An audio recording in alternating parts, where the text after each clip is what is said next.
todos, mi nombre es Daniel Rocky y tengo el gusto de acompañarles hoy. Soy el moderador a nombre de la Asociación Psicodélica de Costa Rica.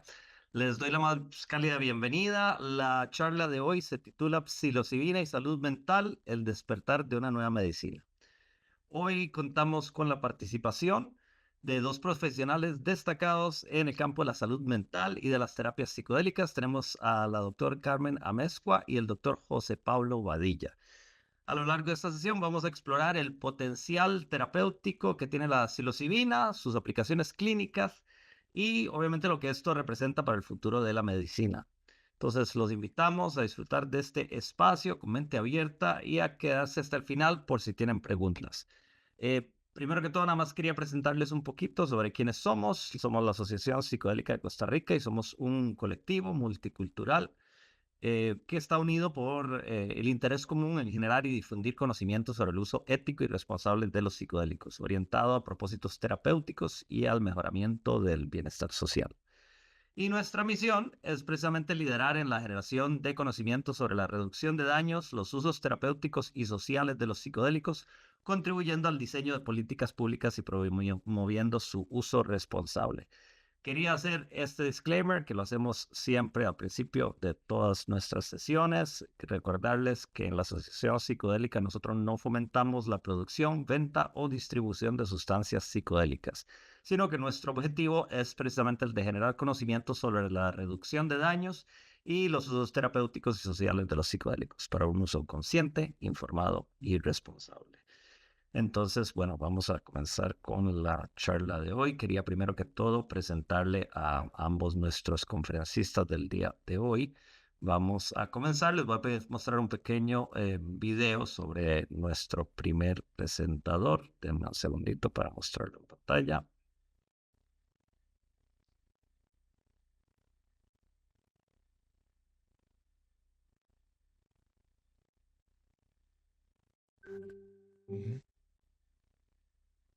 El doctor Pablo Badilla tiene una amplia experiencia en el campo del cannabis desde 2018 y tiene un certificado internacionalmente en medicina endocannabinoide desde 2022. Se ha especializado en el manejo de trastornos del sueño, ansiedad, depresión, enfermedades autoinmunes, metabólicas y oncológicas. Ha brindado apoyo como coadyuvante en tratamientos de quimioterapia y radioterapia, beneficiando a pacientes desde la infancia hasta la tercera edad. Además, ha sido una voz activa en medios de comunicación, universidades y la Asamblea Legislativa de Costa Rica, promoviendo la educación sobre el cannabis medicinal y su uso terapéutico, especialmente en el tratamiento del cáncer y otras condiciones. Su trabajo se ha centrado en difundir información científica y promover terapias complementarias que mejoran la calidad de vida de los pacientes, respaldando su eficacia para manejar síntomas y efectos secundarios de enfermedades complejas.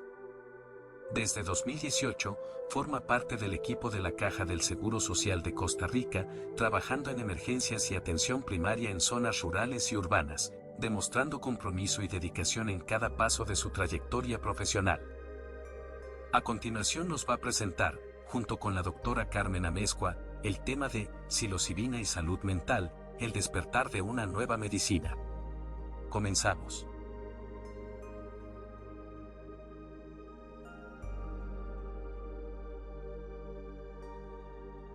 Y bueno, nada más recordarles que la dinámica del día de hoy es que el doctor Badilla nos va a presentar durante unos 20, 25, 30 minutos y luego va a hablarnos también la doctora Carmen Amezcua. La doctora Amezcua es médica psiquiatra, asesora latinoamericana en temas de salud, ciencia y tecnología, certificada por el IPI en terapia asistida por psicodélicos y es miembro de la Psychedelic Medicine Association.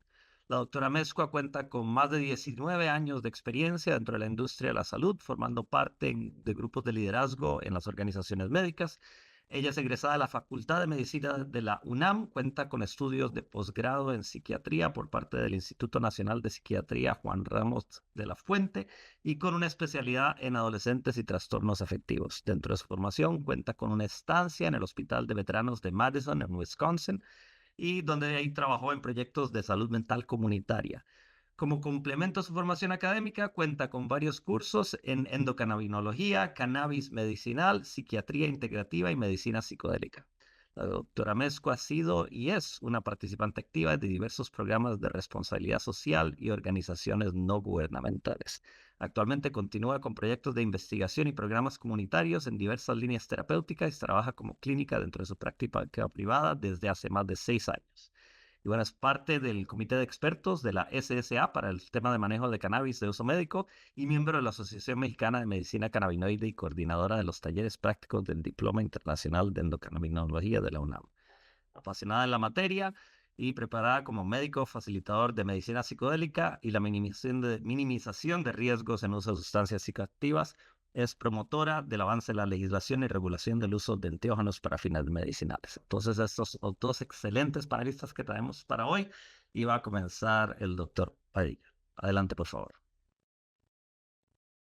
Buenas noches. Nada más para dejar entrar a las personas que están en la sala de espera, porque creo que son varias, voy a presentando. Mientras Ya están tanto, ingresando en este momento.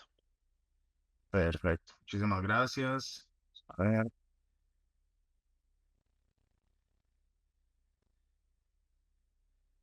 Ok.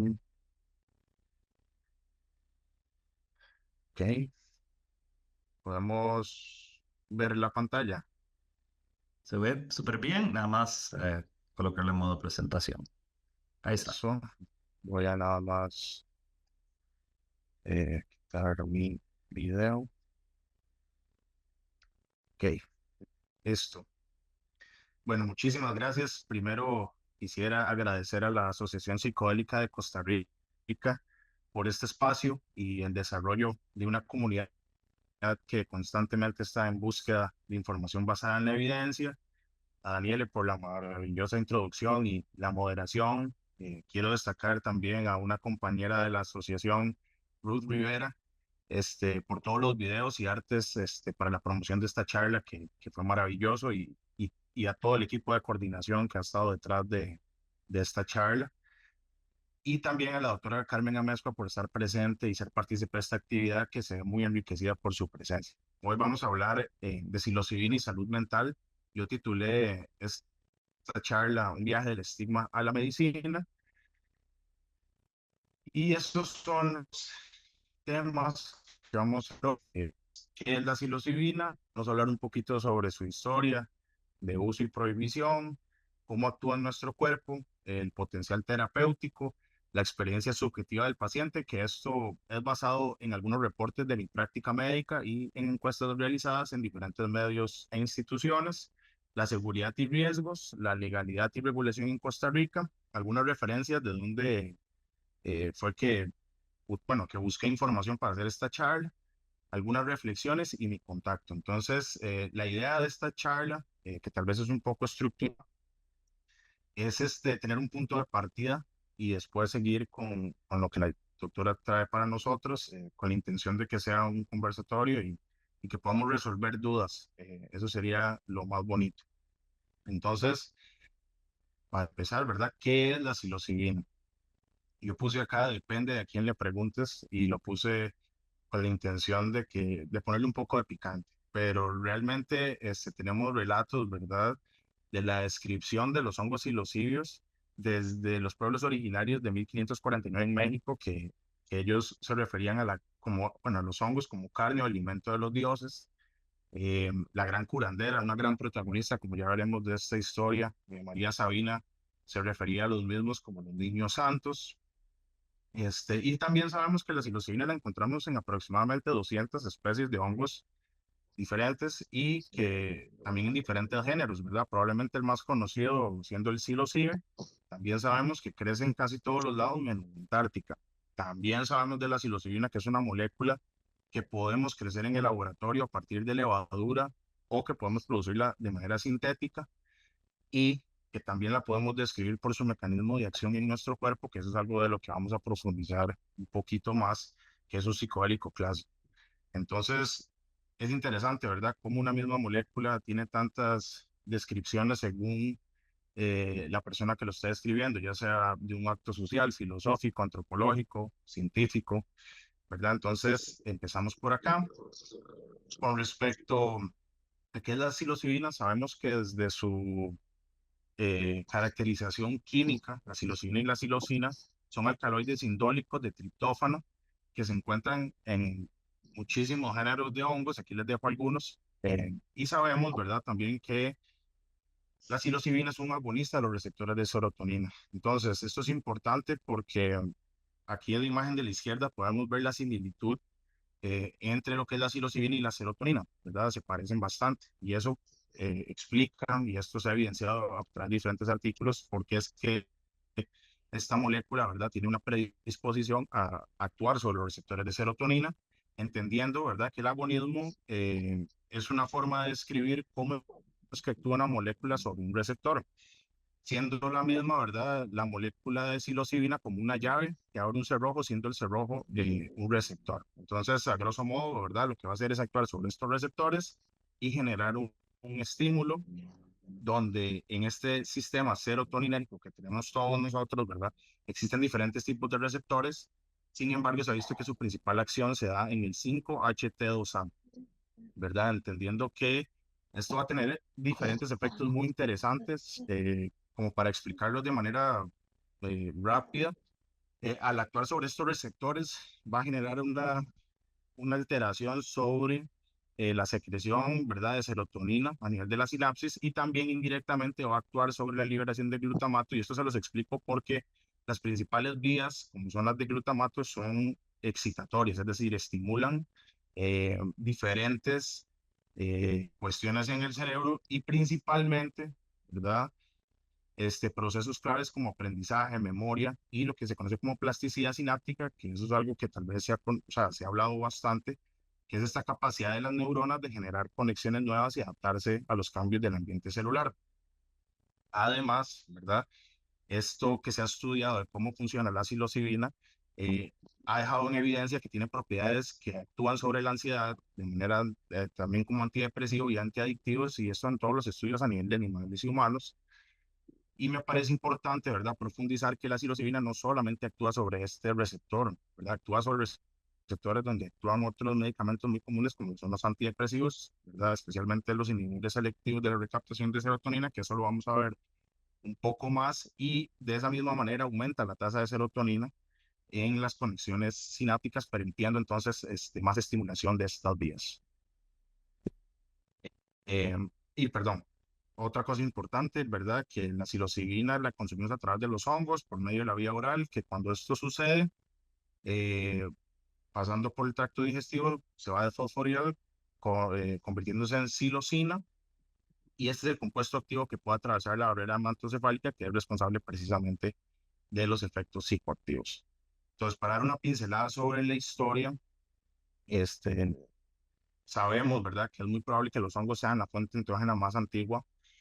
Sin embargo, bueno, hay diferentes medios que afirman y que también, o sea, hay otras sustancias que también han sido usadas durante mucho tiempo. Entonces no es algo que está confirmado, pero sin embargo es algo que se teoriza, ¿verdad? También tenemos a nivel arqueológico, ¿verdad? Pinturas prehistóricas que documentan hace más de 7.000 años antes de Cristo, este, pinturas referentes al uso de hongos en Sahara, Argelia. En Guatemala se han encontrado figuras de hongo, de hombres hongos de más de 2.200 años de antigüedad.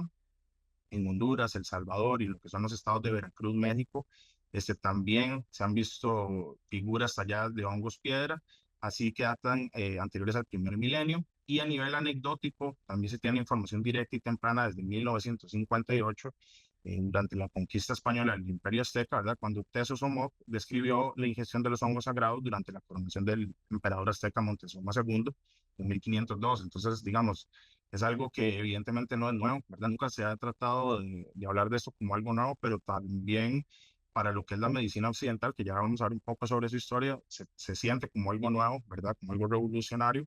Sin embargo, ya hay descripciones del uso y de los efectos y de los beneficios de utilizar los hongos y los cibios. Y a nivel de la Inquisición de 1990, se declaró, ¿verdad?, por medio de la Inquisición, que el consumo de estas plantas se constituyó una herejía, ¿verdad? Entonces, este conocimiento se quedó oculto con el paso de los siglos, por lo que este conocimiento fue pasado por personas muy seleccionadas, como son los chamanes, en secreto, de generación en generación.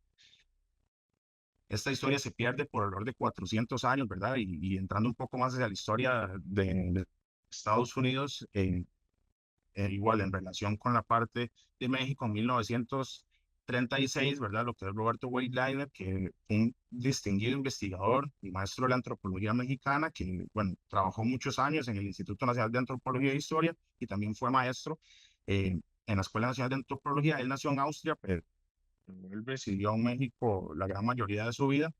En 1936 él obtuvo especímenes, hongos, ¿verdad? Pero ya están en muy mal estado para el momento en el que él los obtiene, entonces realmente no pudo estudiarlos. Sin embargo, por la curiosidad que él tenía de lo que se escuchaba de estos rituales que se hacían en México, él y su esposa realizaron un viaje donde pudieron documentar esto y volver a Estados Unidos, y en un evento de Harvard, según hablan los historiadores, ¿verdad? Él comentó un poco sobre lo que vivió allá. Y 2 años después, precisamente, un botánico de Harvard, lo que es Richard Evans Schultz, obtuvo especímenes que venían procedentes de México, de 3 especies diferentes de hongos sagrados, ¿verdad? Que se identificaban como Psilocybe ceruleans, Panacolus campanulatus y Stropharia cubensis. Paralelamente, ¿verdad? En esta misma línea del tiempo, Albert Hoffman, en 1942, había sintetizado y descubierto las propiedades del LSD, y lastimosamente, ¿verdad? Por la Segunda Guerra Mundial, todo se detiene. Y en 1952 esto se retoma cuando Gordon Wasson, que es este señor que está acá, y su esposa reciben una carta de un artículo adjunto con el botánico Richard Evans Schultz, que estaba hablando del uso ritual de los hongos en Mesoamérica en el siglo XVI. Entonces, posterior a esto, él realiza un viaje a Oaxaca, México, donde o sea, Wasson, su esposa y un fotógrafo neoyorquino, ¿verdad? Participan en un ritual de la curandera mazateca María Sabina, que aquí es donde ella, bueno, permite que se fotografíen algunas de estas ceremonias. Y para no profundizar tanto en lo que sigue después de esto, porque es una historia que tiene todo su desarrollo, ¿verdad? Hoffman, que es este que está acá, en 1958 él logra aislar lo que es la psilocibina y la psilocina, determinando su estructura química y logrando sintetizarlas. Y después, ¿verdad? Hoffman va directamente donde María Sabina y le lleva cápsulas que él había producido, donde María Sabina se dice, ¿verdad?, que sí afirmó que contenían el espíritu del hongo. Posterior a esta situación se da la criminalización, que probablemente muchas personas acá sepan de esta parte un poco más, porque la criminalización de los hongos fue impulsada o sea, particularmente por la expansión del movimiento contra cultura hippie, ¿verdad? Y el auge de su uso, y la prohibición, ¿verdad? Como se ha conversado, ha sido una respuesta contra la experimentación en esa época de drogas psicodélicas, pero que también, ¿verdad? Permitió que figuras como Terence McKenna, Timothy Leary, Albert Hoffman, ¿verdad? Destacaran en esa época y popularizaran el uso de los hongos, así como otras drogas psicodélicas como es el LSD, para explorar la conciencia y la espiritualidad. Y de esta época, tal vez lo más importante es entender que esto no ha cambiado, ¿verdad? O sea, la psilocibina y la psilocina siguen estando clasificadas como la lista 1 de convenio, perdón, de la lista 1 del convenio sobre sustancias psicotrópicas y de las Naciones Unidas de 1971, que esto lo que significa es que para esta convención, ¿verdad? Esta molécula no tiene ningún tipo de beneficio y que tiene un alto riesgo de adicción, cosa que ya vamos a ir refutando poco a poco. Y para resumir un poco de lo que se pensaba antes versus lo que está pasando ahora, sabemos que la percepción social en los 70 era muy estigmatizada, asociada a la contracultura hippie, a un solo sector. Hoy en día hay una estigmatización progresiva y una creciente aceptación, ¿verdad?, de utilizar estas moléculas de la forma, digamos, tanto adulta como medicinal. En ese momento, prohibición total. Actualmente se sabe que está despenalizado en algunos lugares, sin embargo, en la gran mayoría sigue siendo prohibido. La investigación en aquel momento prácticamente detenida, y hoy en día hay un auge de estudios clínicos en universidades líderes, como lo puede ser Harvard, entre otras, porque también hay otras universidades que están investigando muchísimo con los psicodélicos, así como el uso terapéutico en aquel momento de los 70 no era permitido. Hoy en día se habla más de aplicación experimental y terapéutica supervisada, y como, bueno, ya creo que la mayoría aquí sabemos, los medios y cultura en los 70, ¿verdad? Tenía una imagen completamente negativa, así como con el cannabis, ¿verdad? Que se empezó a hacer propaganda totalmente falsa, pero que eso perduró, ha perdurado a través de las generaciones. Y hoy en día hay una aceptación muy fuerte, por eso es que vemos documentales, libros, películas, hoy en día tenemos más libertad para hacer charlas como estas, ¿verdad? Esta parte de la presentación probablemente es la que nos interesa, ¿verdad? Mucho más porque es cómo funciona en nuestro cerebro y yo traje, bueno, algunas imágenes de diferentes artículos para evidenciar esto de una manera un poco más clara. La psilocibina, recordemos, ¿verdad? La introducimos por la vía oral y por medio del tracto digestivo se desfosforila y se convierte en su forma activa llamada psilocina, que esta es la que tiene la capacidad de pasar lo que es la barrera hematocefálica como un agonista parcial, ¿verdad? Teniendo esto como una llave y un cerrojo que permite la unión, ¿verdad? Hacia estos receptores principalmente, pero no únicamente, que son aquellos que trabajan por medio del neurotransmisor de la serotonina. Aquí les pongo tres áreas importantes, pero no son las únicas en las que trabaja la psilocibina, pero ya vamos a profundizar porque es que estas áreas son importantes, ¿verdad? Lo que es la corteza prefrontal, el tálamo y la red de modo por defecto, la red de efecto neuronal, que a grosso modo, ¿verdad? El efecto que vamos a percibir por medio de la psilocibina es un incremento de la plasticidad sináptica, entendiendo esto, ¿verdad? Recordando la capacidad de generar neuronas, o sea, perdón, conexiones nuevas en las neuronas y adaptarse a los cambios del ambiente celular, así como una alteración en la transmisión de serotonina, porque vamos a ver, cuando esto se activa, aumenta el flujo, ¿verdad? La comunicación entre las neuronas y esto, digamos, no es que solamente genera que la serotonina, o sea, que solo la serotonina se vea afectada, ¿verdad? Vamos a ver que por otros neurotransmisores, como les expliqué previamente, activa otros, como es el glutamato, entonces va a generar mayor entropía cerebral, que esas son conexiones más aleatorias y menos rígidas. Esa palabra rigidez es una palabra importante cuando estemos hablando especialmente en depresión. Entonces, en esta imagen, si ustedes pueden ver, ¿verdad? Está hablando del cerebro de psilocibina, está hablando de previo al tratamiento, durante el tratamiento o el TRIP, ¿verdad? Conocidamente, y lo que es a largo plazo. Antes del tratamiento, ¿verdad? Lo que se puede ver aquí es cuando una persona está pensando en lo que popularmente conocemos en nada, o sea, es decir, no está enfocado en una tarea o en algún pensamiento específico, y lo que podemos ver acá es un patrón que varía poco de día a día, que eso lo vemos por estos colores azules y verdes como frío, ¿verdad? Donde no hay una variabilidad intensa, ¿verdad? En el flujo de pensamiento y en esta del medio del trip, lo que se puede evidenciar, que es lo más importante, ¿verdad? Es el cambio profundo en lo que es la actividad cerebral y eso lo podemos ver con rojo y amarillo, ¿verdad? Entonces, esto es importante porque así, meramente viéndolo en contraposición, vemos que es totalmente opuesto, o sea, lo que es la entropía cerebral que estamos viendo aquí, o sea, las conexiones, la intensidad de las conexiones y que no siguen un patrón, digamos, regular. Y a largo plazo, lo que me interesa que vean acá es que el cerebro trata de volver a su estado previo al uso de psilocibina. Sin embargo, lo que se ha visto en los estudios es que esos patrones no vuelven exactamente a la misma forma, ¿verdad? Sino que generan cambios a veces pequeños, pero que son duraderos a lo largo del tiempo. Entonces, para profundizar un poco más en eso, ¿verdad? En la corteza prefrontal, cuando la psilocibina está presente, tenemos más introspección o actuamos sobre la introspección y la toma de decisiones. Y una zona que me parece muy importante destacar, que es el tálamo. Aquí dice que esto es el centro de procesamiento sensorial. ¿Y qué significa eso, verdad? Eso significa que el tálamo recibe información de los sentidos, excepto del olfato, ¿verdad? Para que quede claro, también de la corteza motora, de los núcleos basales y del cerebelo, que son estructuras que tienen mucho que ver con nuestra coordinación, toma de decisiones y de cómo sentimos y cómo procesamos, ¿verdad? Todas nuestras sensaciones. Entonces, a partir de ese concepto ya sabemos, ¿verdad?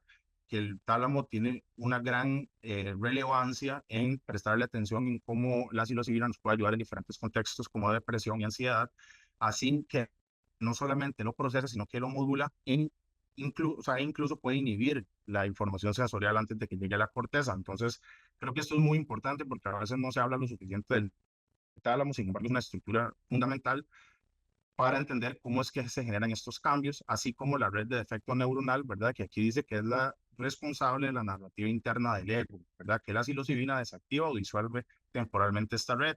Pero ¿qué significa eso, verdad? La red de efecto neuronal es una red que está en mayor función cuando está en reposo, es decir, cuando la persona no está pensando en algo en específico, como lo vimos en la imagen pasada, y es una zona donde se da la reflexión y la conciencia del yo, ¿verdad? Se ha sugerido, ¿verdad?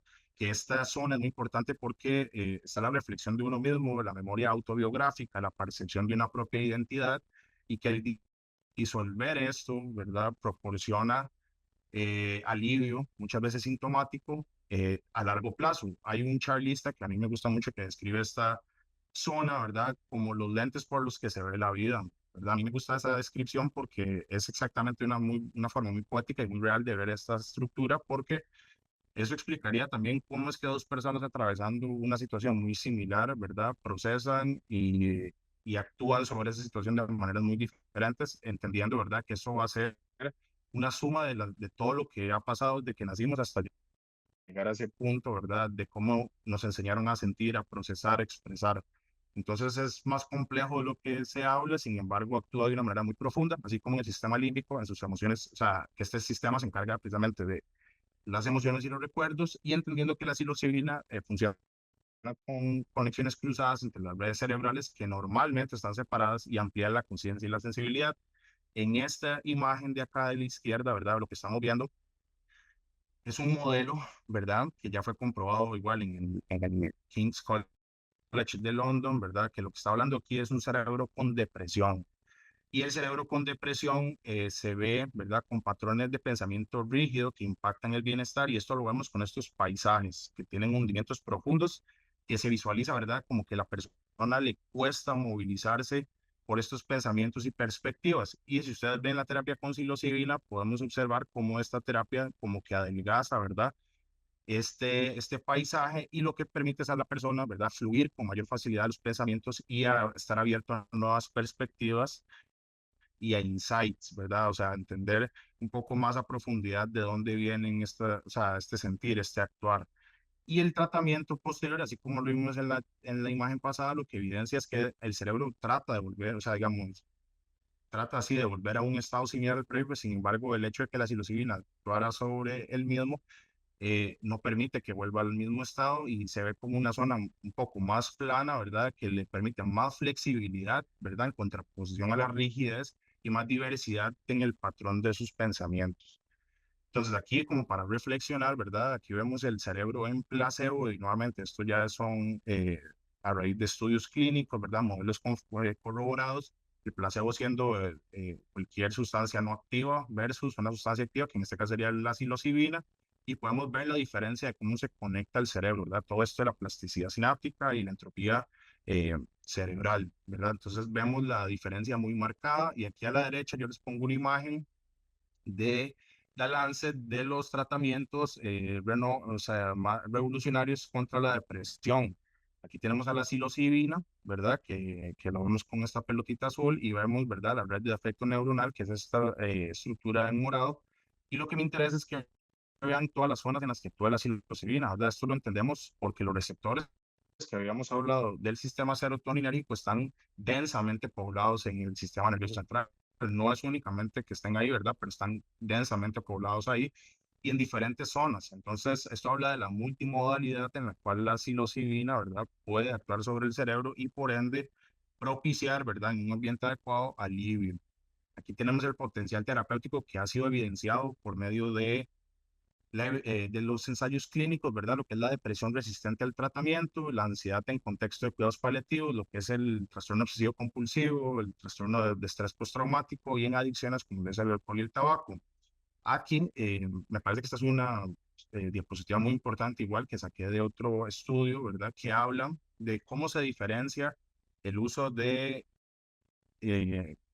antidepresivos, inhibidores selectivos de la recaptación de serotonina específicamente, y la psilocibina. Esto es un modelo hipotético del funcionamiento del sistema que vimos ahora, el sistema serotoninérgico, ¿verdad? En lo que es la señalización postsináptica. Eso tal vez uno lo escucha y como que no entiende mucho, ¿verdad? Pero lo que está hablando es del proceso de sinapsis, que inicialmente, ¿verdad? De sinapsis es la forma en la que se comunican las neuronas, ¿verdad? Es una comunicación electroquímica, que significa eso, que necesita de electricidad que pase por acá para que se liberen sustancias, que son moléculas químicas, para que generen un mensaje. Como les dije, ¿verdad? Una llave que abre un cerrojo y produce un mensaje.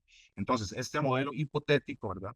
lo que hace es evidenciar las diferencias de las acciones de este sistema utilizando antidepresivos que actúan sobre este receptor, que es el 5-HT1A, especialmente a nivel del sistema límbico y del circuito de estrés, versus, ¿verdad?, el uso de psicodélicos que actúa sobre un receptor 5-HT2A que está principalmente en la corteza, pero realmente sabemos que está en diferentes zonas, como lo acabamos de ver. Y lo que habla este modelo es que cuando utilizamos los antidepresivos, ¿verdad? Va a haber un aumento en la señalización posináptica de estos receptores, ¿verdad? A nivel de esta neurona, y va a haber una menor respuesta límbica, chicos. ¿Cómo vemos eso, verdad? O sea, ¿qué significa eso? Que la persona va a tener menos estrés, menos impulsividad, menos agresión, menos ansiedad, y esto, ¿verdad? No cumple para todas las personas, pero se ha visto evidenciado que la mayoría expresan esto, y van a haber funciones mejoradas como la resiliencia y el embotamiento emocional, ¿verdad? Que esto teóricamente llevaría a menos depresión y a una sensación de bienestar versus los antidepresivos, los psicodélicos, perdón, que lo que va a hacer es aumentar la señalización de este receptor, ¿verdad? El 5-HT2A en la neurona postsináptica, va a aumentar la entropía cortical, que eso, nuevamente recordando, ¿verdad? Lo que va a hacer son conexiones más aleatorias y menos rigidez mental, que eso es muy importante en la depresión, y aumenta lo que es la sensibilidad ambiental y la salida emocional, que eso nuevamente, teóricamente, va a ser menos depresión y una mejoría del bienestar. Ahora, lo que me interesa de este modelo es que ellos focalizan la importancia de cuando se utilicen los psicodélicos, ¿verdad? Se trabaje también con apoyo psicológico, precisamente por esto de la salida emocional. Y es por eso también la importancia de individualizar los tratamientos, porque no quiere decir, digamos, de que los antidepresivos no funcionan. O sea, esto no es lo que está tratando de evidenciar este modelo, todo lo contrario, sino que habrá que individualizar qué personas se verán más beneficiados de este tipo de acción o de este tipo de acción, entendiendo también que la psilocibina, como lo vimos ahora y como se les expliqué, no solamente actúa sobre este receptor, sino que actúa sobre este también. Entonces vamos a tener una mayor, digamos, cantidad de serotonina en esta zona. Entonces estamos atacando las cosas de una manera, como les dije, multimodal. Aquí les dejo, ¿verdad?, un poco de la investigación. Esto es un poco antiguo porque tenemos artículos un poco más recientes. Sin embargo, quería enseñarles, ¿verdad?, que del 2006 tenemos información de que esto funciona. Más allá de lo que esto significa, ¿verdad? Creo que las cosas van a mejorar y siempre eso va a ser importante, va a ser la cantidad de personas y sus indicaciones, ¿verdad? Porque estas son poblaciones, bueno, un poco pequeñas. Sin embargo, tenemos diferentes diseños del estudio y aquí se utilizó principalmente la psilocibina, que es lo que también nos interesa. Y lo importante es que digamos, sus resultados, perdón, en todos estos estudios probaron beneficios, tanto en el desorden de obsesión-compulsión, que todos los pacientes mostraron mejorías a las 24 horas del tratamiento, en la ansiedad y depresión en cáncer, que esto es algo que he trabajado bastante, ¿verdad? Han evidenciado reducciones significativas en ansiedad a los 3 meses y depresión a los 6 meses. Entonces, esto yo se los puedo pasar, ¿verdad? Lo que les quiero dar a entender es que esto está evidenciado. Esto es medicina basada en evidencia, ¿verdad? Y esto es la misma forma en la que nosotros como médicos tomamos de recomendaciones para cualquier otra enfermedad, o sea, así como la hipertensión, diabetes, etcétera, ¿verdad? Es por medio de estos estudios que nos evidencian el beneficio y la seguridad. Ahora, a partir de la experiencia subjetiva de los pacientes, tanto en mi práctica médica como en los reportes, ¿verdad? Algunos de los síntomas que las personas más refieren al consumir esta molécula a nivel de síntomas físicos, ¿verdad? Muchas veces evidencian taquicardia, hipertensión, que es el aumento de la presión arterial, hipotensión, que es la disminución de la presión arterial, náuseas, hiperreflexia y cefalea. Y nuevamente, esto lo podemos entender por lo que les acabo de explicar, porque el sistema serotoninérgico no solamente se encuentra en el sistema nervioso central.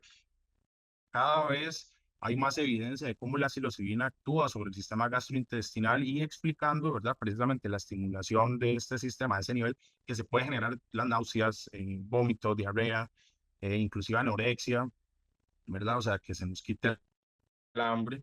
Entonces, es importante, ¿verdad?, entender que va a tener un efecto sistémico y es totalmente explicado, y ya entendiendo que cada vez profundizamos más en relación a la microbiota intestinal, ¿verdad? Sabiendo que mucha de la serotonina se produce a ese nivel, aunque no es la misma que actúa a nivel del sistema nervioso central.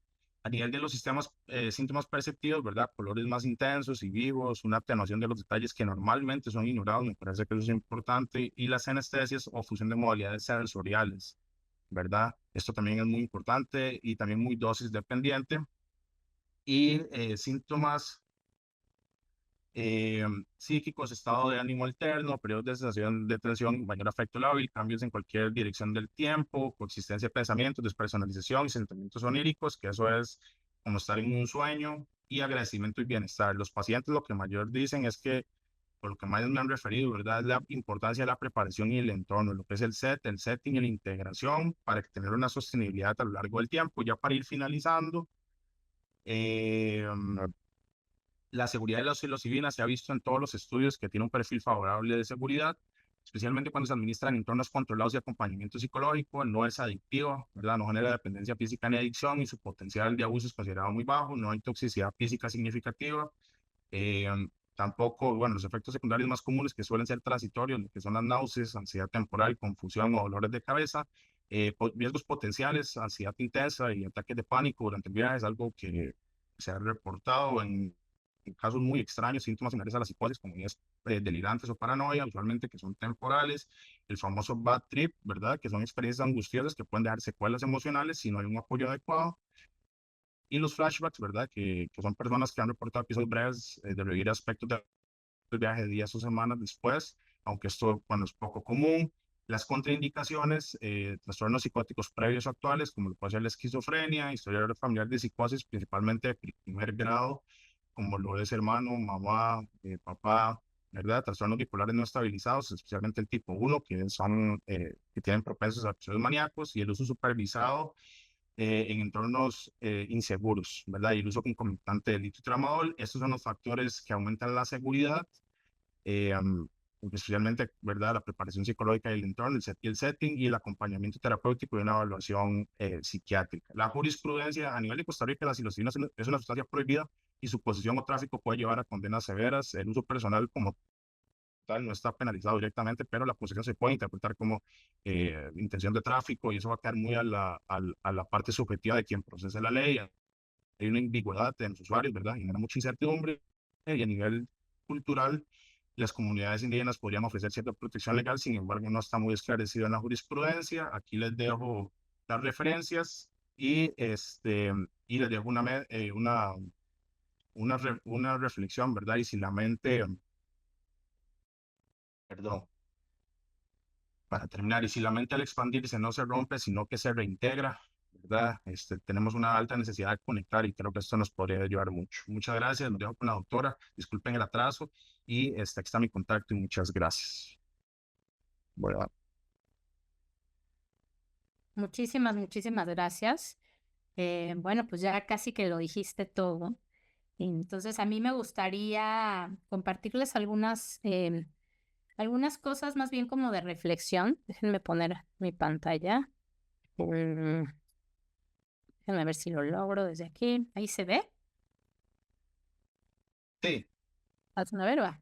Me voy para atrás porque se agarró ahí desde la parte de atrás. Pero Em, quiero hacer, como les decía, un par de reflexiones. Primero, recordarles que estamos viviendo en una época muy compleja en el tema de salud mental. Estamos probablemente viviendo la peor época pospandémica, donde los índices de suicidio, de depresión, ansiedad, tanto en población infantil, adolescente, como en población adulta y geriátrica, son alarmantes. Y que tenemos también pues una respuesta farmacológica, hablando de psiquiatría, de pues un 30% de pacientes que no responden a antidepresivos, no responden a estabilizadores del ánimo, y hablar de un 30% de personas que son tratadas farmacológicamente y que no están realmente respondiendo y que no logran una estabilización de sus síntomas y por ende tienen una calidad de vida muy dolorosa, muy triste, es realmente pues de dar terror.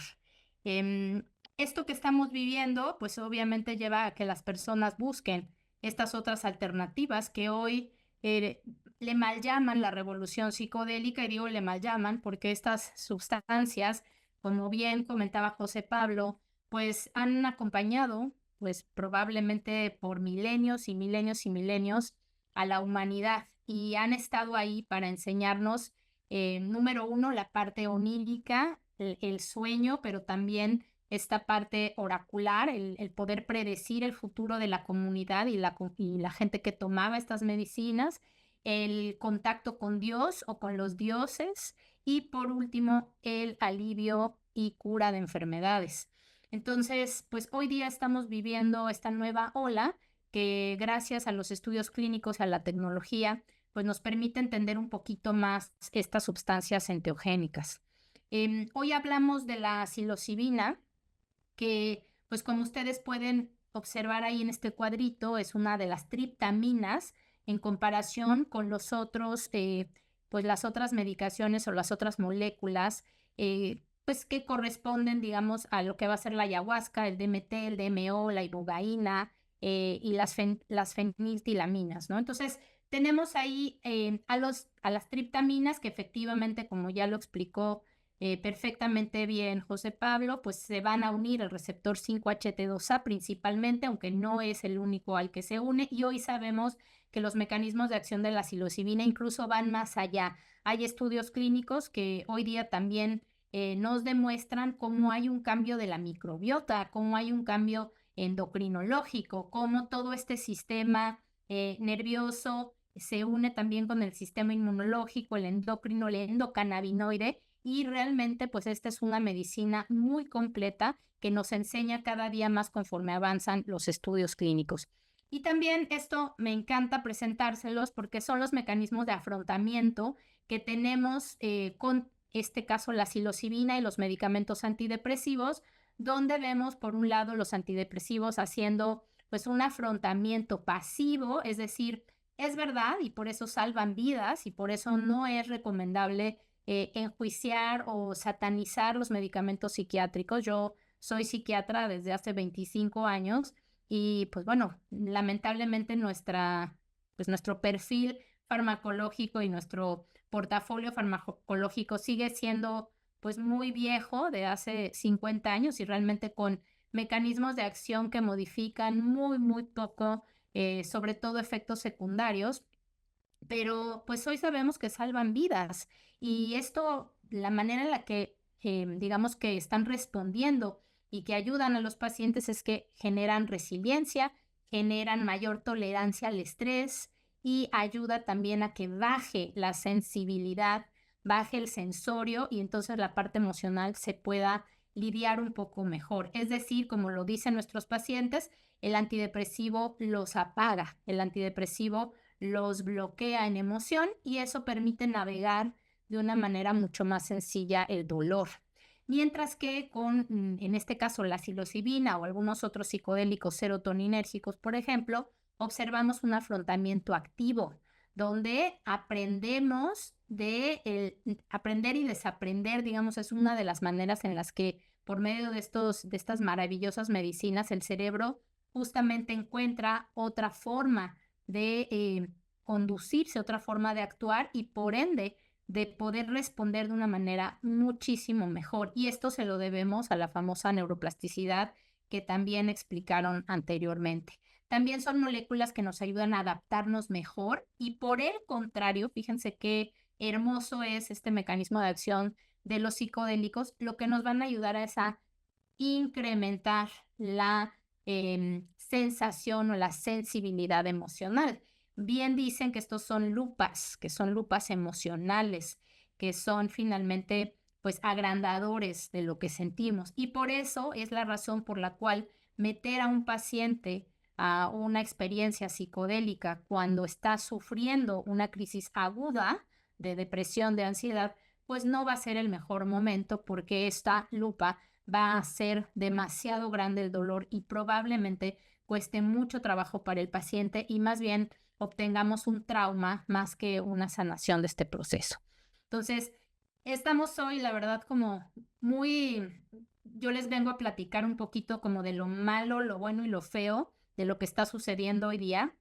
Y Pues lo primero que les quiero decir es que estamos también frente a una época de una tecnología que nos está rebasando. Todo lo que vieron de pues todos estos gráficos y la manera en la que estamos comunicando las charlas y la manera en la que hoy tenemos la posibilidad de interactuar entre países y de pues finalmente sumar esfuerzos y como bien decían ahí en el chat, de hacer micelio a nivel internacional. Sé que hay gente de Perú, de Colombia, de México, de Costa Rica, de Argentina, de Chile. Me llena de emoción, pero eso no lo podríamos hacer sin la tecnología. Y hoy estamos justamente iniciando la era de la inteligencia artificial y créanme que toda esta tecnología que se une con la tecnología milenaria de estos famosos niños santos, pues nos brinda un panorama bastante interesante en el tema, por lo menos de la salud mental. Probablemente ese 30% de pacientes que no están respondiendo puedan responder con la mezcla de estas herramientas que hoy día nos está brindando la Madre Tierra, la Pachamama. Tanto, y hablo también de la inteligencia artificial y hablo, por supuesto, de las inteligencias ancestrales como son los hongos. Y bueno, ¿qué está sucediendo hoy en nuestro mundo? Estamos teniendo esta coexistencia de la parte recreativa de los hongos, la parte ceremonial y la parte clínica. Y es muy difícil encontrarle, digamos, como ahora sí que lo bueno y lo malo a cada uno y poderlo definir tal cual. Y no me voy a tardar mucho porque no tenemos ya mucho tiempo, pero quiero simplemente dejarlos con esta reflexión. En el tema recreativo, estamos viviendo hoy una época que nunca habíamos vivido. La gente y los jóvenes están prefiriendo hacer uso de la cannabis aquí en nuestro país, en México. El uso de la cannabis se incrementó en los últimos 2 años 200% en el consumo de adolescentes de 12 años en adelante. Hablar de un 200% es algo que nos debería de llamar la atención. Y esto ha ido también pues tocando a los psicodélicos y de una manera muy interesante a los hongos con estas famosas pues como dulces, ¿no? Que aquí en México no sé cómo se llaman allá, pero aquí les llamamos chocongos, que además es una mezcla rarísima que produce demasiada náusea cuando está realmente mezclada con hongos psilocibes secos y pulverizados y con manteca de cacao, eso es, no es cacao, ¿no? Y que se hace finalmente pues un chocolate para que la gente consuma psilocibina o hongos psilocibes. Ha habido un boom de este consumo en bodas, en bautizos, en fiestas, en raves, y pues bueno, esto digamos que no nos había preocupado tanto, cuando menos en mi país, porque la adulteración era muy rara. Hoy les puedo decir que tenemos además pues la ventaja de cada día crecer más pues los beneficios de tener programas de minimización de riesgos donde puedes checar tu sustancia, puedes medir qué estás consumiendo y tristemente desde hace pues más o menos 2 años la adulteración de chocongos se ha visto pues en incremento, desde mezclas con LSD, que es muchísimo más barato y obviamente son pues microgramos lo que se le meten al chocolate, hasta tristemente en mi país fentanilo, que es algo que no habíamos visto nunca en México, pues hace un año no existía realmente el fentanilo en México. Hoy ya es un problema de frontera y está ocurriendo un problema grave hacia abajo, hacia el centro del país, donde, pues repito, la adulteración de estos chocongos pues está a la alza. En el tema ceremonial, los taitas, la gente, los abuelos, los maracames, pues ahora sí que nuestra gente medicina de los pueblos originarios está sufriendo del turismo psicodélico que se está dando, ¿no? Yo acabo de ir a Huautla de Jiménez, ahí donde es la tierra de María Sabina, y la pobreza es una pobreza extrema, la suciedad que dejan los turistas, y digamos que la extracción cultural que también observamos de ese lado es realmente pues muy, muy triste. Ellos no reciben, obviamente, el dinero que recibiría una persona pues blanca, privilegiada, que estudió medicina y psiquiatría y que está dando pues este tipo de medicamentos, hongos, a un grupo de personas y entonces pues están enojados y entonces a la hora de ponerse a dialogar en el tema de la legislación, pues obviamente ellos no quieren soltar la medicina y tienen toda la razón porque ellos son los dueños de esta medicina milenaria. Y entonces viene también pues el maltrato a los ritos, a las ceremonias, a todo aquello precioso que acompaña a esta ceremonia de los niños santos en diferentes pueblos, lo mencionaban todos ustedes, no solamente en México, en Perú, en Honduras, en Ecuador, en Chile, en Argentina, en Brasil, en todos lados hay hongos y hemos visto, gracias a la antropología y a la historia, que los hongos han sido pues una pieza fundamental en la comunidad, no solamente para el tema medicinal, sino para el tema ritual. Entonces, hablar del daño que estamos haciendo también a nivel ceremonial por esta revolución psicodélica creo que me parece importante. Y el tema clínico, que evidentemente estamos hablando de la famosa terapia asistida con psicodélicos, ¿no? Que, pues bueno, es hoy algo que, pues para mí también tiene un poco de debate porque vamos a convertir esta medicina preciosa de los pueblos originarios en un medicamento encapsulado. Si ustedes tienen y revisan los estudios que nos mostraron, los estudios principales y más grandes de psilocibina son con psilocibina sintética. No es el hongo, no es el efecto entourage del hongo y los diversos alcaloides y otras moléculas de este hongo psilocibe. Es una molécula sintetizada por el hombre que ya se llama psilocibina y que muchos incluso han intentado patentar modificando nitrógenos, carbonos, oxígenos para poder vender y tener una pill, una pastilla que me permita medicalizar el proceso de la terapia asistida con psicodélicos y volver al negocio pues que estamos acostumbrados, que es el negocio farmacológico, el negocio farmacéutico, y vender pues una sesión de psilocibina pues en miles, no sé, hacer las conversiones en monedas de nuestros diferentes países, pero pues hablamos de miles de pesos que hace inaccesible realmente estas medicinas. Entonces, este entorno de lo ceremonial, lo médico y lo recreativo me pareció muy importante compartirlo con ustedes. Evidentemente, en la legalidad y la regulación, yo siempre he dicho que estas moléculas tienen espíritu y tienen su propia ley y que no van a permitir a corto plazo que logremos poner en forma un pues, proyecto legal y un proyecto regulatorio que nos ayude a tener a la mano estas medicinas, porque las medicinas son de la tierra, las medicinas son del bosque, las medicinas son de todos. Y hoy estamos tristemente quitándole el acceso a la gente donde está, digamos, viviendo en el origen de los ritos y las tradiciones de la Sierra Mazateca, de los diferentes pueblos originarios de nuestro país, de Latinoamérica.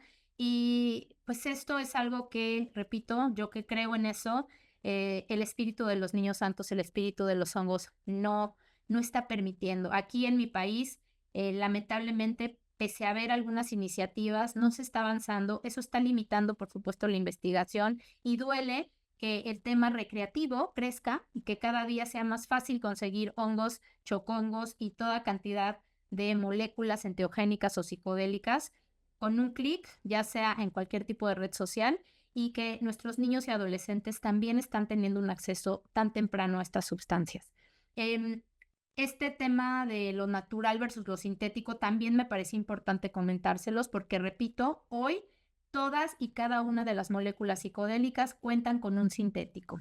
Ibogaína, DMT, psilocibina, mescalina, no hay una que nos escape y obviamente, pues ustedes saben, por ejemplo, el ejemplo de mescalina es un peyote y el peyote tarda cerca de 40 a 50 años para llegar justamente al tamaño en el que sirve para poder ser parte de estos ritos, de estas ceremonias. Se cortan de 6 a 8 botones, de 6 a 8 cactus que tienen 40 a 50 años cada uno y obviamente eso hace sumamente complicado que sea pues un negocio tener un cultivo de cactus de peyote porque pues no te vas a tardar 40 años en recuperar tu inversión, lo que tú quieres es hacerla rápida y entonces, ¿qué creen? Que llega alguien muy listo, sintetiza la mescalina y voilà, tenemos hoy cápsulas de mescalina que pues simulan o hacen el efecto que tiene el peyote en el cuerpo. Entonces, eso lo estamos viviendo, eso no es algo que esté lejos, eso ya lo vivimos. Y pues bueno, esto que también me parece importante porque entiendo que todos los que estamos aquí estamos interesados en estas medicinas y es en manos de quién debe caber la responsabilidad de usar estas sustancias. Son los pueblos independientes, son nuestros nuestros taitas, nuestros maracames, nuestros abuelos, nuestras abuelas, quienes deberían de liderar esto, son los médicos, son, en el caso de Australia, son solo los psiquiatras a quienes le dieron pues esta responsabilidad de la prescripción de estas sustancias psicodélicas. Es todo mundo, son los psicólogos, son los health coach, quienes pueden realmente tener pues, la responsabilidad de cómo han hoy día descrito pues esta preparación, al set y el setting adecuado y la integración que pueda ser la correcta, ¿no? Y pues por supuesto, esto que yo les comentaba, que para mí es uno de los temas más delicados, que es la farmacoeconomía de los psicodélicos. Ir al bosque y tomar unos, pues, cuantos hongos que están listos para consumirse y que uno vaya con el experto micólogo que le diga si ese hongo va a ser un niño santo, un hongo psicodélico, un psilocibe, cubensis o alguna especie psicodélica, pues sale muchísimo más barato y prácticamente gratis, ¿sí? Que pues hoy una sesión de psilocibina que puede llegar a tener un costo entre $1,000 a $5,000 a nivel internacional, ¿no? Entonces, te habla de un acceso que pues resulta alarmante, absurdo, ilógico, ¿no? De pensar que estas pues maravillosas medicinas de la tierra hoy valen miles de pesos y que son inalcanzables, que se están volviendo a pues a poner en las manos de la gente privilegiada y la gente de dinero y que nuevamente estamos dejando fuera a la gente que no tiene la capacidad y que no tiene un sistema de salud que lo cobije. Y entonces creo que esto es algo que por lo menos para mí pues me duele porque lo vemos en toda nuestra Latinoamérica y pues bueno, muchas veces yo quisiera, cuando entro en estas mesas de discusión en lo legal, en la Cámara con los diputados o los senadores aquí de mi país, de verdad me gustaría quedarme en el pasado, que estas medicinas quedaran respetadas y resguardadas por nuestros abuelos y abuelas de los pueblos originarios y que realmente la medicina occidental no las tocara, porque entonces se convierte en un negocio que todo el mundo quiere. O sea, imagínense esto que les estoy poniendo aquí. Se espera que las ganancias de la industria psicodélica aumenten 6.850 millones para el 2027. Entonces todo el mundo quiere esa rebanada del pastel, todo el mundo quiere un pedacito de esos millones y todo el mundo quiere lucrar con estas medicinas y con el dolor de la gente también. Es un negocio que nadie se quiere perder, ni chamanes, ni médicos, ni psicólogos, ni health coaches, ni como yo les llamo seres de luz, ¿no? Nadie quiere perder este negocio y pues lamentablemente eso nos está complicando bastante el reto de entender de una forma mucho más precisa el mecanismo de acción, en quienes sí, en quienes no. Ahorita mencionaban el tema de los criterios de exclusión. Yo llevo pues un par de meses trabajando con el equipo de Harvard para un protocolo en trastorno bipolar con psilocibina. Hoy día sabemos que hay ciertos pacientes que pudieran verse realmente beneficiados. Ustedes saben que la depresión bipolar es una de las depresiones más resistentes y más difíciles de tratar. Y parece ser que los psicodélicos pudieran destrabar, pudieran ayudar a los pacientes a mejorar estos estados depresivos graves y muy resistentes a tratamiento tradicional. Entonces, estamos cambiando eso, pero sin protocolos clínicos, pues no lo vamos a lograr. Entonces, también, digamos como que, no sé si me explico, estamos como en la duda constante de, bueno, esto es malo, lo estoy haciendo bien, lo estoy haciendo mal. Me estoy apropiando yo culturalmente de esta medicina. Yo soy médico psiquiatra, pero a mí no me gusta no ritualizar, a mí no me gusta no respetar. Yo rezo, yo trabajo alrededor del fuego, trabajo en comunidad, no hago sesiones individuales, trabajo con tambores, trabajo con música. Entonces, ¿esto es apropiación cultural o no? Y entonces uno termina realmente pues bastante confundido, ¿no? ¿Cuál para mí es el mejor de los escenarios? Y sobre todo el que nos llevemos también esta gran lección que ya hemos observado con la cannabis, esta planta maravillosa que amamos tantos de los que estamos aquí, ¿no? Y que tristemente pues ha sufrido una legislación, pues la mayoría de nuestros países trunca, con una regulación trunca, donde el negocio de la cannabis pues no existe o está en medias o lo agarraron unos cuantos y bueno, es realmente pues un ejemplo que yo les pongo para poder llegar a esta pues conjunción de la parte médica, de la parte tradicional y también de la parte recreativa, porque yo ahí veo realmente una oportunidad gigante de que actuemos. Si la parte recreativa va creciendo como espuma y la parte clínica no pasa nada y los pueblos originarios y nuestras personas medicina de nuestras comunidades indígenas están sufriendo por el turismo psicodélico, pues creo que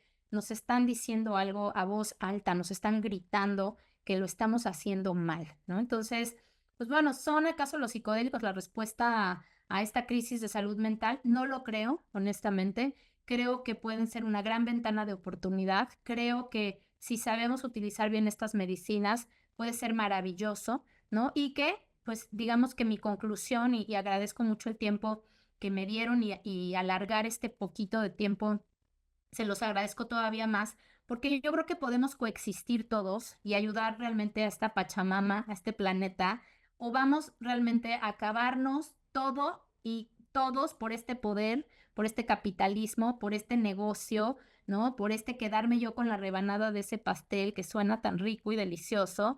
Y pues nuevamente, ¿no? Vamos a seguir, pues, haciendo cada día, pues, más alto el sufrimiento humano y el sufrimiento del planeta también, ¿no? Si no hay lluvia, no hay hongos. Si no hay tierra, no hay hongos, ¿sí? Si hay fuego y se quema todo, como lo hemos visto por las sequías y lo que estamos viviendo en muchos de nuestros países, en muchas de nuestras cordilleras, pues no va a haber medicina, no va a haber plantas de poder que acompañen al ser humano, ¿no? Entonces, veo una gran oportunidad en el trabajo personal, en el trabajo espiritual de cada uno de nosotros que queremos trabajar con estas medicinas, que les debemos mucho. Yo les debo la vida a estas medicinas, les debo la salud de mi familia también. Sin embargo, esto que les acabo yo de contar, pues no podía no expresarlo y dejarlo ahí. Yo soy la doctora Carmen Amezcua, como les decía, soy psiquiatra integrativa, vivo en México, en la Ciudad de México, y agradezco infinitamente estos puentes de trabajo entre países latinoamericanos. Agradezco profundamente el amor que todos ustedes le tienen a esta medicina de la cual hoy hablamos y los dejo con esta reflexión, con estas preguntas y con estas, pues a lo mejor mal sabor de boca después de esta hermosísima presentación que nos dio el doctor, pero lo tenía que decir. Creo que es muy importante sensibilizarnos porque esto no va a parar. O sea, esta famosa revolución psicodélica no va a parar, implica y tiene muchísimas cosas, muchísimos intereses políticos, sociales, económicos, y pues bueno, quienes vamos a defender la medicina, vamos a ser nosotros. Así es que mi mensaje, de verdad les agradezco pues infinitamente su tiempo, su paciencia y sobre todo la invitación de esta asociación bellísima de Costa Rica, que pues me hermano con ellos y como yo le dije a José Pablo, feliz de ir a Costa Rica, feliz de compartir juntos, feliz a mis colegas y amigos peruanos, argentinos, chilenos, colombianos. Gracias de verdad por estos espacios. Los abrazo, los quiero, les mando un beso. Y pues bueno, de mi parte es todo. Entiendo que hay algunas cosas ahí en los chats, pero pues le dejo ya a nuestro moderador la palabra para que él cierre y termine de coordinar esto. Doctora, realmente muchísimas gracias, doctora, y también al doctor Badilla.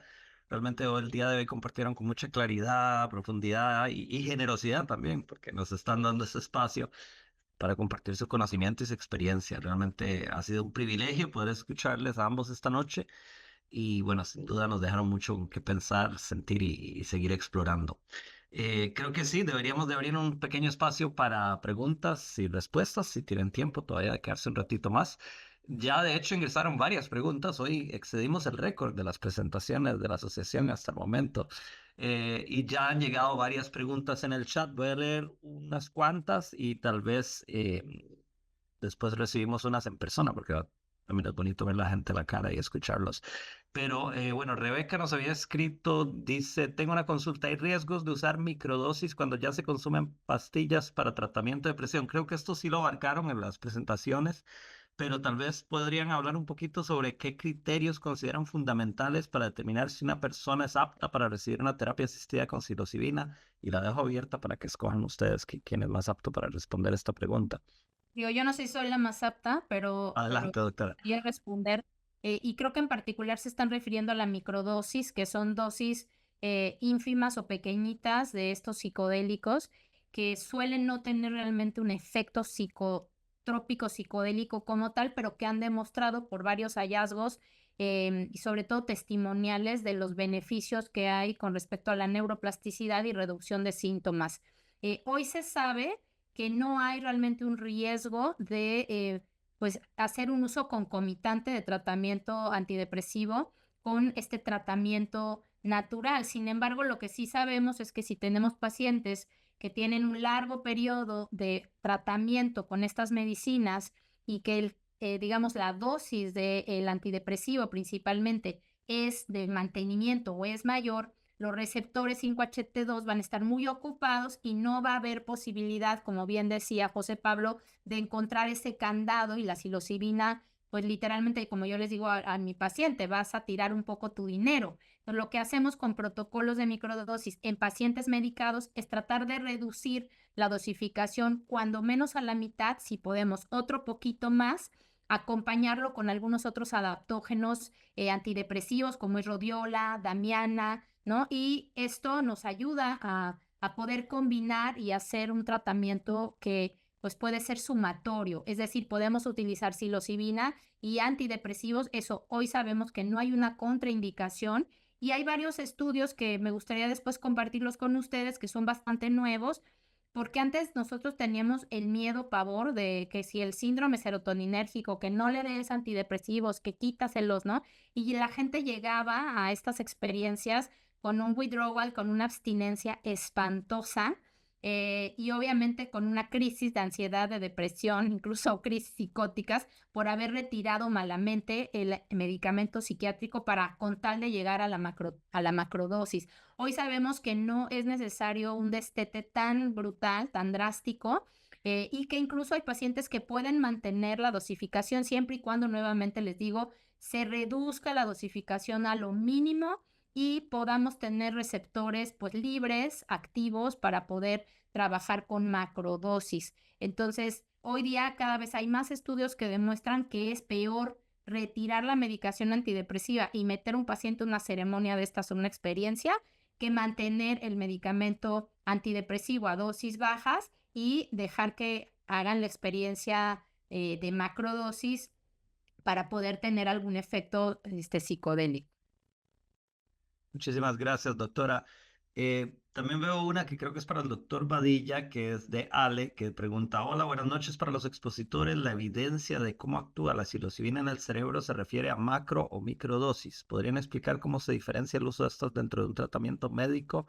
Y me gustaría consultar si el uso de microdosis ha sido estudiado o hay evidencia de su uso en niños con diagnóstico de depresión o similares. Muchas gracias, doctor Badilla. Creo que se refiere al gráfico que usted mostró con el cerebro antes, durante y después. Entonces quería, Ale, aparentemente aclarar si esto era con macro, microdosis, y bueno, lo dejo que conteste. Perfecto. Sí, buenísima pregunta. Esos modelos fueron con macrodosis, ambos diferentes protocolos, porque como dice bien la doctora, no se ha estandarizado el uso, digamos, en condiciones.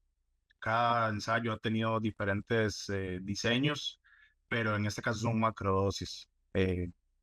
Son macrodosis, correcto. Entiende. Y Carolina también pregunta: una consulta, ¿hay contraindicación de su uso macro o microdosis en personas con insuficiencia renal en etapas tempranas? Pues no se ha estudiado mucho, pero la psilocibina tiene pues una eliminación hepática y renal. Entonces, pues simplemente hay que revisar esos pacientes. Uno de los efectos que nosotros observamos con la psilocibina es justamente esta deshidratación. Los pacientes miccionan más, orinan más, es un diurético. Y bueno, esto en un riñón que ya está complicado, que ya no está funcionando del todo bien, puede generar mayores efectos en la gente, hacer el viaje más complicado, generar más náusea, generar, digamos, más molestias físicas. Entonces, Yo, la verdad, pacientes que tengan problemas hepáticos o renales, no los considero candidatos.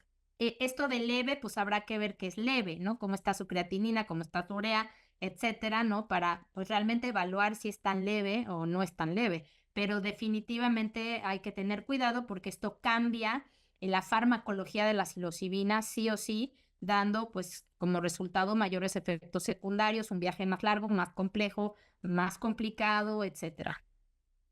Muchísimas gracias, doctora. Las preguntas en el chat siguen entrando y es un poco difícil llevarles el control. Entonces yo más bien los invito a que comencemos tal vez a hacer preguntas en vivo, tal vez que la gente abra su cámara, pero para hacerlo de una manera ordenada, veo que Ignacio tenía una pregunta que también hacía eco a la de alguien más. Lo invito, Ignacio, a abrir micrófono y cámara y que pregunte y los demás que vayan levantando las manos y ahí trataremos de atenderlas. Si tienen unos minutitos más todavía para contestar un par de preguntas y hacer algo de comunidad antes de ir cerrando por hoy.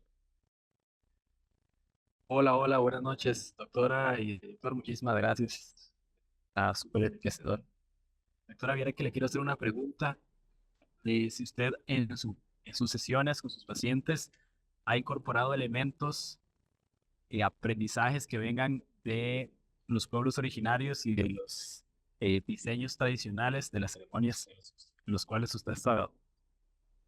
Eh, Pues mira, he tenido la fortuna de que esos abuelos, esas abuelas, nuestros maracames, nuestra gente medicina, siempre me ha abierto las puertas, siempre me ha permitido aprender de ellos y yo he tenido la oportunidad de, pues, de estar en esas ceremonias y ayudarles a ellos a repartir la medicina, a cantar, a bailar, a cuidar el fuego. O sea, he tenido, digamos, como este personaje de aprendiz dentro de mis comunidades indígenas y ha sido una preciosidad. Yo valoro, pero también soy muy cautelosa con la extracción, ¿no? De lo que es realmente pues esta tradición y este rito. Y en lo que yo hago, simplemente cuando lo hago, trato de pedir permiso, pido permiso al pueblo, pido permiso a la tierra, ¿no? Y yo pues lo utilizo como una parte ritualista, una parte chamánica mía de pues cantar, estar alrededor del fuego, estar en comunidad, orar, meditar,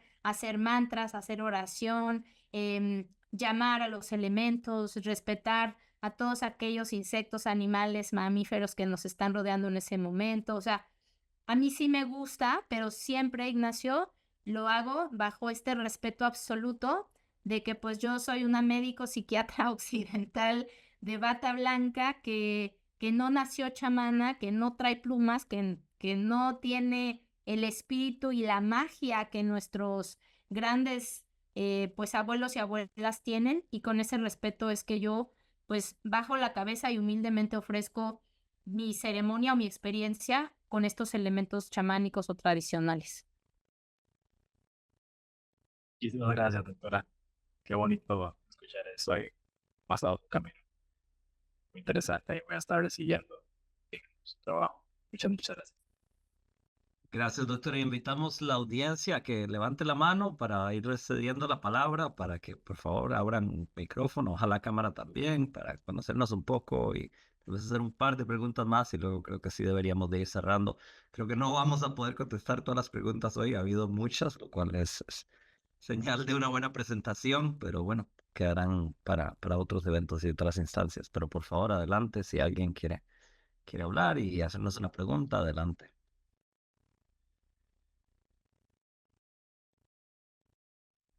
Tan tímidos, solo por chat. Aquí veo a Ana, por favor, adelante, adelante Ana. Abra el micrófono y adelante, por favor.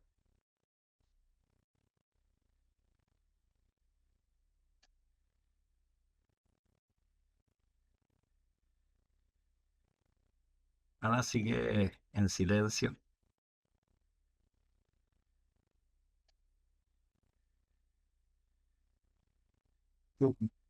César, quizá, y luego Ana, si puedo abrir su mic ya. Sí, César, por favor, adelante. Si puede abrir el micrófono y hablarnos. Adelante, César.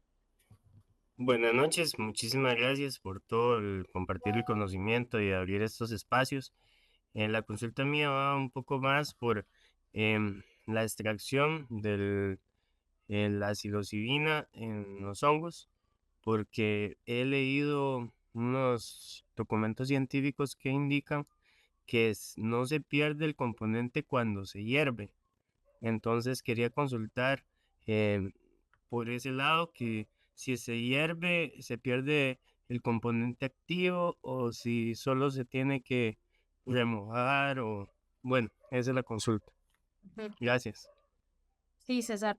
No se pierde el elemento psicoactivo, que de hecho lo que estamos nosotros intentando a manera de preservar la medicina del hongo es justamente hacer extractos duales, extractos con agua hirviendo y después alcohol para poder sacar, digamos, la psilocibina y la psilocina, que son estos elementos pues activos, y poderla utilizar para tener dosis mucho más precisas del extracto. Es lo mismo que sucede con CBD o con THC en la planta de la cannabis, solamente que en la planta de la cannabis ya tenemos conocimiento de 1670 elementos moleculares en la planta, ¿no? Cosa que entonces hacer la extracción de CBD, CBG, CBN, delta 9, THC, pues es muy complejo. Hoy tenemos la industria que puede llegar a hacer eso, y en el hongo lamentablemente vamos muy retrasados en el tema justamente de cómo es cómo son estas moléculas entourage, o lo que llamamos también el efecto séquito del hongo. No es solo psilocibina y psilocina los alcaloides psicodélicos. Hay cerca de 50 alcaloides psicodélicos en los hongos psilocibes, y hoy conocemos muy poco de los demás. Entonces, el extraer solamente psilocibina y psilocina es posible por medio de agua hirviendo y alcohol, pero pues nos quedamos sin los efectos del otro espíritu del hongo, que son muchos esteroles, muchísimas otras moléculas que acompañan también al hongo. Agradecerle la respuesta y el conocimiento y muchísimas gracias. Gracias, César. Doctora, veo que hay dos preguntas, dos manos levantadas. La que estaba primero es la psicóloga Ari Manso, por favor, adelante, y luego Ana Karen, y veo que el doctor Badilla está contestando preguntas por el chat también, así que excelente, pero Ari Manso, por favor, adelante. Hola, ¿qué tal? Buenas noches. Antes que nada, gracias por esta charla tan interesante, doctora, y también José Pablo. Bueno, doctora, yo estaba con usted también en el TEC de Monterrey en un diplomado. Y pues bueno, andamos por acá también justo con la psicoeducación, que considero que es súper importante para todo este tema. A mí me surge la duda en relación a los adaptógenos. ¿Cómo es que al día de hoy quizás podamos llegar a generar mayor estudios, o no sé si ya exista como tal, quizás que me puedan brindar algunas referencias de efectivamente cómo actúan los adaptógenos con la psilocibina, ¿no? Ya como tal, no podemos quizás decir a lo mejor un tratamiento, pero sí su uso. Entonces, también tengo una duda en relación a las microdosis y las macrodosis, si podamos hacer esta diferenciación. Entonces, bueno, va en relación a esos dos puntos. Muchas gracias. Sí, mira, rápido, microdosis, macrodosis, dependiendo mucho de cada psicodélico, cada molécula, pero macrodosis se refiere a aquella dosificación que te da como resultado un cambio de la conciencia y una apertura sensorial que te permite hacer un viaje psicodélico. En el caso de la psilocibina hablamos a partir de 1.5, incluso hay gente que es muy sensible, poco tolerante a la molécula, y pueden ser dosis de hasta 1 gramo de hongo seco. Estamos hablando, esta es una medida de hongo seco, traducida a psilocibina. Hay que hacer algunas multiplicaciones por ceros, pero normalmente hablar de 1 a 3 gramos, estamos hablando de una dosis de macrodosis de psilocibina o de hongo psilocibes, que ya es suficiente, ya le llamamos moderada. Después tenemos una de 3 a 5, que es una dosis alta, y luego tenemos la famosa dosis chamánica, ¿no? Que pues bueno, la verdad es que difícilmente la vamos a ver en estudios clínicos, pero en la Sierra Mazateca, por ejemplo, en nuestros pueblos originarios llegan a usar hasta 9 a 10 gramos del hongo seco, ¿no? Entonces, pues es mucho. Microdosis, estamos hablando de 100 a 200 miligramos de este hongo, para que más o menos te des una idea de a lo que se refiere. Y aquí no hay efecto psicodélico, no se produce ningún tipo de alteración de la conciencia. es algo que puede llegar a ser incluso imperceptible para el paciente. Y hablando de la combinación de adaptógenos y psilocibina, hay muy pocos estudios, de hecho yo no conozco ninguno serio. Lo que hay son muchas anécdotas de gente que trabaja con estas medicinas, y la combinación más peculiar que yo he visto, o incluso la más común, es la de melena de león con psilocibina, porque ambos, tanto la melena de león, que es un hongo también, pues es capaz de producir neuroplasticidad, y de hecho la melena de león a dosis altas contiene alcaloides psicodélicos, psicotrópicos. Entonces, dosis de melena de león arriba de 5 gramos producen efectos psicodélicos. Entonces, es una combinación muy interesante y muy peculiar en las microdosis. Otra combinación de hongos interesantes es reishi y cordyceps, que también son hongos y que, dependiendo de esta variación, lo que queramos y el efecto que queramos tener en el paciente, ya sea de ansiolisis o ya sea de excitación, de generación de mayor energía, mayor foco, pues es esta combinación con adaptógenos que vamos a hacer con la psilocibina. Qué interesante, doctora. Veo que también Ana Karen tiene la mano levantada y también encendió la cámara, así que adelante, por favor, Ana. Creo que debería ser la última pregunta para ir cerrando, porque ya nos pasamos casi media hora, pero adelante, Ana. Hola, buenas noches. Es que yo no podía de mi celular, por eso regresé para acá. Bueno, me vine para acá. Tengo dos dudas. Una es que mencionaron que en el último, bueno, la doctora Carmen mencionaba que en el último año ha aumentado en un 500%, ¿nos decías? El 200, ajá, el consumo de cannabis, pero o sea, como que no me quedó muy claro cuál es el impacto o como el dato hacia dónde iba en relación con el tema de los hongos, o no sé si tiene relación con los hongos. Y tengo otra duda en tema como de políticas públicas. Algo que también entiendo es que eh, se está promoviendo que la gente busque con chamanes ir a la sierra, a los retiros. No sé si entendí bien.